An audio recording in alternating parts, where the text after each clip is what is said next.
Why does a circle have exactly 360 degrees? Why not 100, 500, or even 1000? Who decided that when you make one complete turn, you've traveled precisely 360 degrees? You might think this number comes naturally from mathematics, that there's something about the circle itself that somehow demands 360, but there isn't. So why this number? And how did a decision made thousands of years ago become so deeply ingrained that almost no one thinks to question it today? And a quick heads up. If this is your first time on By Intent, hit subscribe. Every week, we take one thing you thought was completely obvious and show you it never was. And to understand why we gave the circle 360 degrees, we first need to forget about the circle for a moment. Because this story begins with a civilization that counted very differently from the way we do today.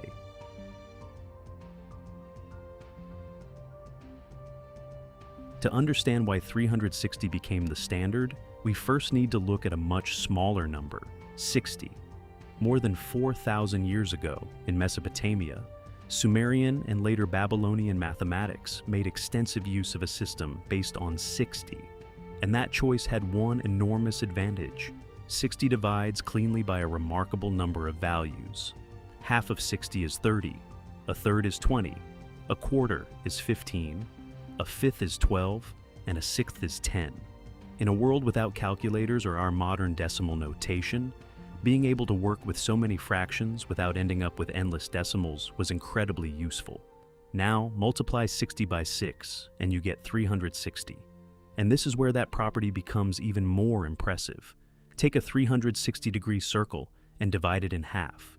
You get 180 degrees. Divide it by 3, 120 degrees. By 4, 90 degrees. By 5, 72 degrees. By 6, 60 degrees. By 8, 45 degrees. By 10, 36 degrees. By 12, 30 degrees. 360 has 24 divisors, which means a full turn can be split in many different ways while still producing whole numbers.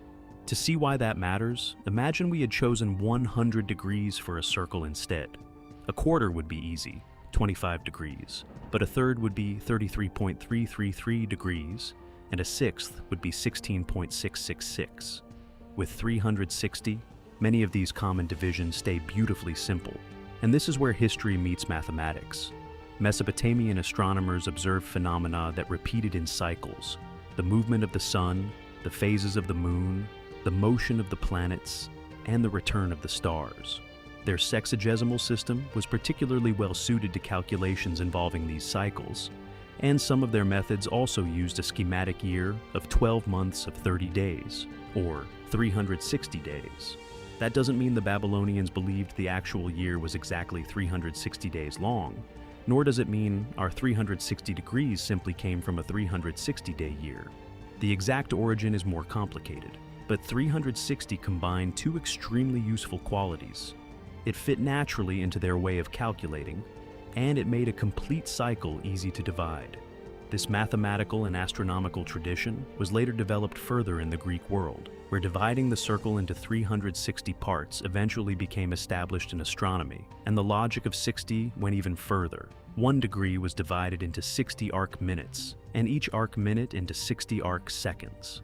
A circle could now be divided with remarkable precision, while preserving the same mathematical logic.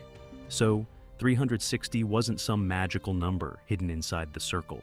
It was, above all, an extraordinarily practical tool for measuring angles. And once humanity could measure an angle precisely, it could do far more than draw circles. It could use those angles to measure the real world.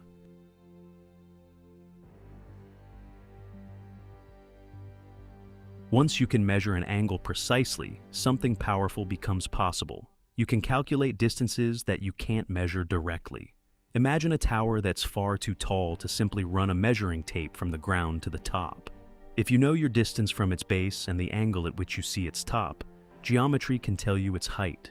The same principle works on a much larger scale. By measuring angles from different locations, you can determine the position of a place, create a map, or estimate distances that would otherwise be impossible to reach. This is the principle of triangulation. Instead of measuring an entire landscape directly, You build triangles and let mathematics fill in what you can't physically measure. This becomes especially powerful in navigation and cartography. The Earth itself can be described using angles.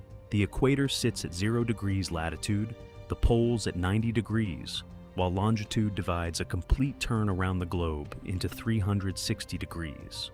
Using astronomical observations and instruments designed to measure angles, navigators could determine their position with increasing accuracy. And whenever a degree was too large, the old sexagesimal system stepped back in. 1 degree equals 60 arc minutes, and 1 arc minute equals 60 arc seconds. A convention rooted in ancient mathematics had become a language capable of describing an entire planet. But angles don't just tell us where we are, they also help us build. A wall meets the floor at a controlled angle. The slope of a roof, the orientation of mechanical parts, trajectories, rotations, and the position of structural components can all be described using angles. And behind many of these calculations lies trigonometry. If you know certain sides and angles of a triangle, you can calculate the ones you don't know. That's what turns a simple angle into a tool for measurement and design. And the scale can become almost unimaginable. In astronomy, we obviously can't stretch a measuring tape between Earth and a star. Yet astronomers can use incredibly small changes in angle to determine certain distances. The farther away an object is, the smaller the angle may become, sometimes requiring the same arc minutes and arc seconds inherited from that ancient division by 60. So, whether we're measuring the top of a tower or objects in the sky, the underlying idea remains remarkably similar. Measure an angle to discover something you cannot measure directly. But there's an important distinction to make. None of this would have been mathematically impossible with a circle divided into 100 or 400 units. 360 didn't create geometry, navigation, or astronomy.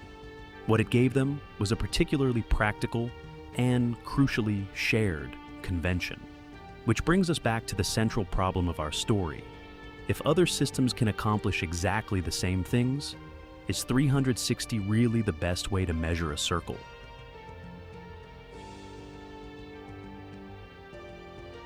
After everything we've seen, 360 almost seems like the perfect choice. It divides easily, works beautifully with fractions, and has been with us for centuries. But let's ask the question differently. If we invented a system for measuring angles today, without knowing degrees existed, would we really choose 360? Not necessarily. In fact, other systems already exist.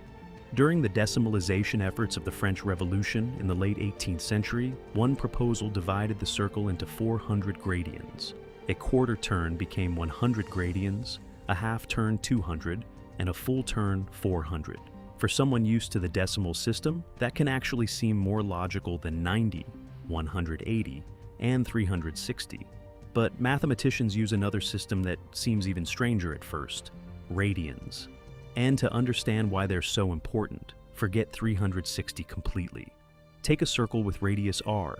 Now measure an arc along its circumference, whose length is exactly equal to that radius. The angle subtended by that arc is, by definition, 1 radian. No one had to choose 360. No civilization had to decide how many units should fit inside a circle. The measurement comes directly from the proportions of the circle itself. And this is where something remarkable happens. We know that the circumference of a circle is 2 pi r.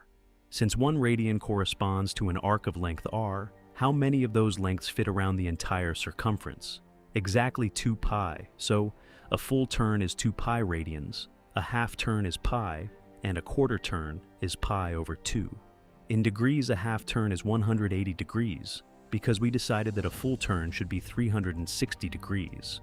In radians, it's pi, because that value emerges directly from the geometry of the circle. That's why radians appear so naturally in trigonometry, calculus, physics, and equations describing rotations and oscillations.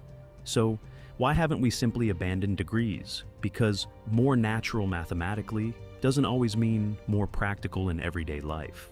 Saying that an angle is 60 degrees is often more intuitive than saying it's pi over 3 radians.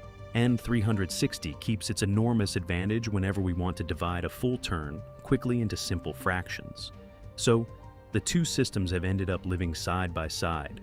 Degrees are extremely convenient for communicating and visualizing angles, while radians are often more natural for doing mathematics. And that finally reveals something our original question has been hiding all along. We've spent this entire video asking why a circle has 360 degrees. But maybe that question itself is based on the wrong assumption, because if the same circle can be 360 degrees, 400 gradians, or 2 pi radians, how many degrees does a circle actually contain?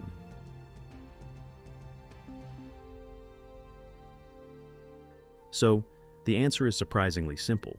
A circle doesn't actually contain 360 degrees. It doesn't contain 400 gradians or 2 pi radians either.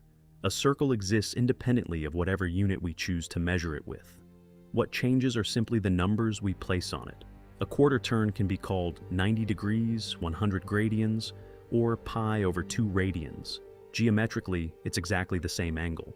And that's perhaps what makes 360 so fascinating. This number didn't survive for thousands of years because the universe demanded it, but because it was remarkably practical. An ancient way of counting, well suited to fractions and astronomical observations, passed from civilization to civilization until it became so familiar that we eventually forgot it was ever a choice. Even today, whenever we talk about a 90-degree angle, a 180-degree turn, or a 360-degree rotation, we're using the descendants of mathematical ideas that are thousands of years old. So, the next time someone tells you that a circle has 360 degrees, remember this. 360 isn't hidden somewhere inside the circle. The history of mathematics put it there. And maybe that's the most interesting thing about the ideas we take for granted. They weren't always obvious. If this video made you look at a simple circle a little differently, hit like, subscribe for the next one, and tell us in the comments, what other obvious things should we question next? Remember, all of this happened by intent.